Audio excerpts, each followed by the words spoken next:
A few years ago, we were in the position of having to change our name, and in the process of doing that, we looked very carefully at a name that would best reflect the core of the work that we do.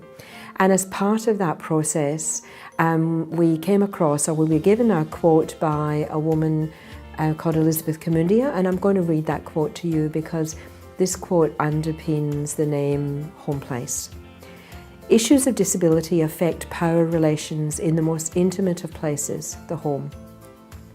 The most critical aspect of living a life with disability is having a voice in the place you call home and defining the meaning of your own life such that no human being feels less because of the way they are different. We are a small service by service standard, but we're very personable, welcoming, and we've got a line of sight to each person we serve. They really like to be known by their name. I was a teacher in Greece and for 27 years, and I came over to Australia. I was looking for work and I found this job, and I'm very, very happy that I'm here. Excited. For me, it's very important in this line of work that I do respect everyone. The way that I work with the participants is exactly how I work with anybody else. My interaction, as I'll be with friends, with family, that's how I treat the people that I work with here. And I believe from my experience that it comes across to them, and I have built really good relationships with the people I support. The other good thing about HomePlace, it gives opportunity both for the worker as well as the participant to choose whether they wish to stay with that particular worker in their team, or for the worker to feel that they can work with a particular participant and continue to work with them. You have that option to exercise that choice, because sometimes not everybody gets along. It is really very colorful. I feel very happy.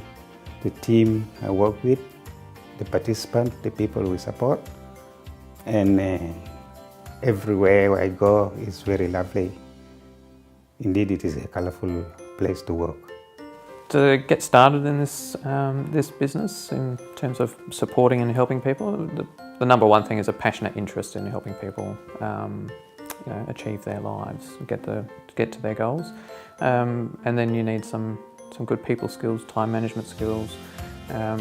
Certainly as a senior support worker, it's a lot about managing the staff, so it's good admin skills, something I'm still working on, and good interpersonal skills in terms of communication and working together. But the biggest thing is really having a passionate interest in the men's well-being, or whoever you're working with and supporting. There's always training that needs to be done for this kind of work. So generally it's the Certificate 3 to be a support worker in disability support. They keep changing the titles of these things.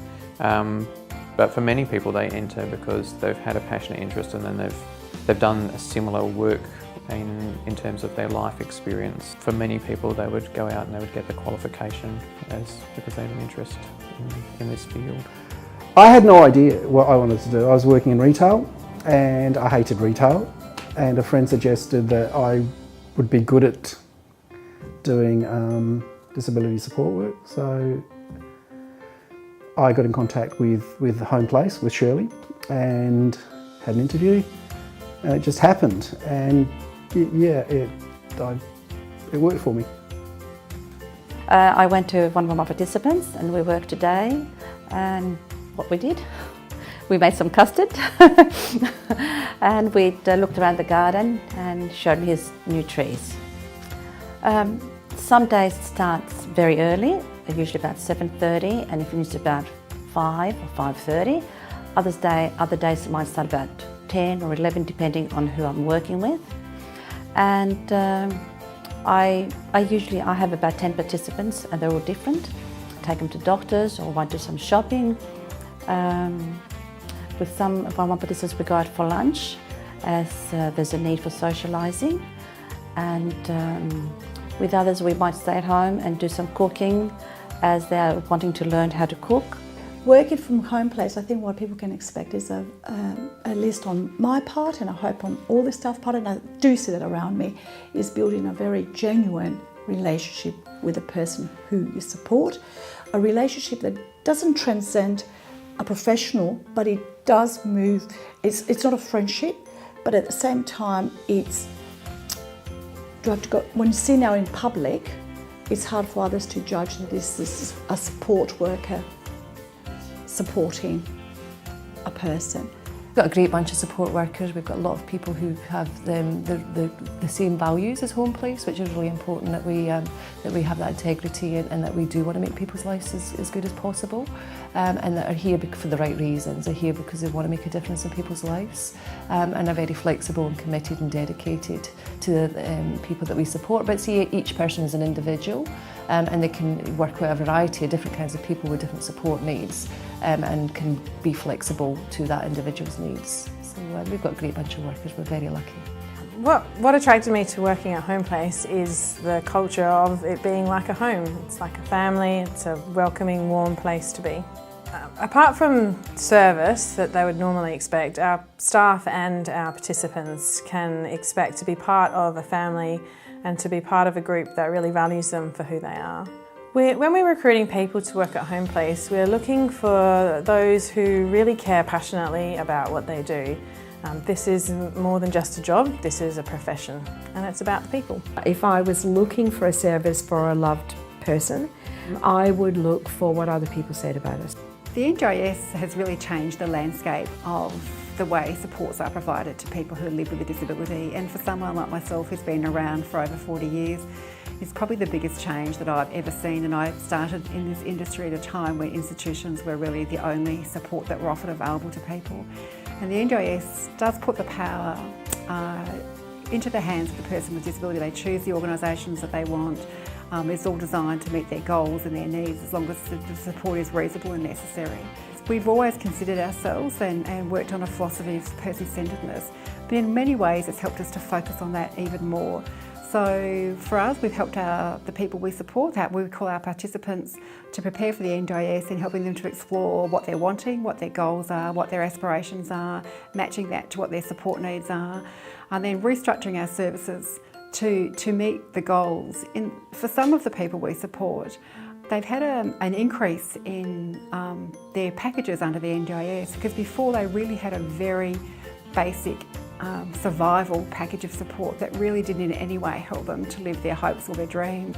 So we've looked at the people that we might employ. We've looked very much at the culture of quality of service, so that it's not just about quantity of service, but the way that people might hear about us and learn how we do our work, so that they may choose us as a provider in the future. To work in this sector, the main thing that you would need before a qualification is really compassion, really a connection with people, because it is a human service, and so it's about humanity. And so if you're a person that's not a people person, this is not a job for you. So really having those right values and interest is at the core, and then your qualifications, they help you to be a good worker in this field. My name is Shirley, and this is my home place. I'm Mario, and this is my home place. My name's Mel, and this is my home place. I'm John, and this is my home place. I'm Maria, and this is my home place. My name is John, and this is my home place. I'm Mary, and this is my home place. I'm Jodie, and this is my home place. I'm Denise, and this is my home place.